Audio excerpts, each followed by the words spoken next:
Hello mga kakigol, maayong hapon ninyo mga kakigol. Kani aron kauban nato ang ato ang pinalanggang kapitan dinhi sa Bilisan, si Barangay Captain Albert Bumpat. Diin ni aron mi mga kakigol sa iyang project niya nga iyan ni gidonate ang maong yuta dinhi para sa mga katawhan dinhi sa Bilisan, sa mga estudyante sa high school. Oh, nya sa unsay pangalan ni Cap Felix E. Bumpat High School.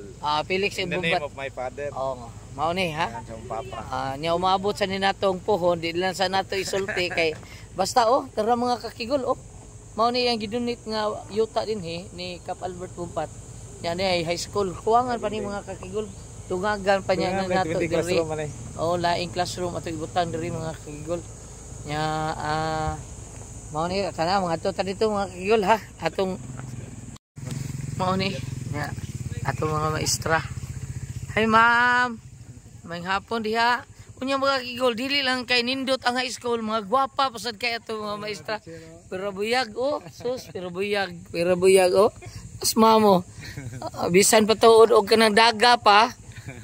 Pero niya ni tabang yung taon sa mga bata dinhi para matarong ang ilahang kaugmaon. Mao ni mga kakigol mga room sa ato ang Felix E. Bumpat. Felix E. Bumpat nga. Kay mo may nag-donate sa lote. Siya ay tag-iya. Siya ay tag-iya ning yuta mga kakigol niya. Timing lang nga. Mingaw kay hapon naman muli no mga estudyante taon pero buyag lang. Nya nindot kay mga kakigol. Plano nimo dong punan pa din dong? Dire. Dire. Mga na niya covered court court ning okay. Dako kayong lugar diri mga kakigol nga gidonate taon ni Kapitan Albert Bumpat. Foundation Day ani ilan buwan September 14. Birthday nimo? September 14 ang Foundation Day ani. Sila activity ani. Di ba? Sila kalihukan sa Foundation Day. Hi. Mao ni ang mga artista ni Adang Albert dire. Ni Kapitan Albert. Hi ma'am. Payo kay wa pa mo mauli.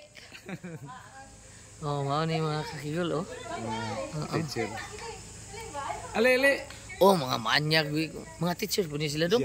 Estudyante. Tanawa ng mga teacher na to diri tanawa. Mao ni mga kakigol tanawa.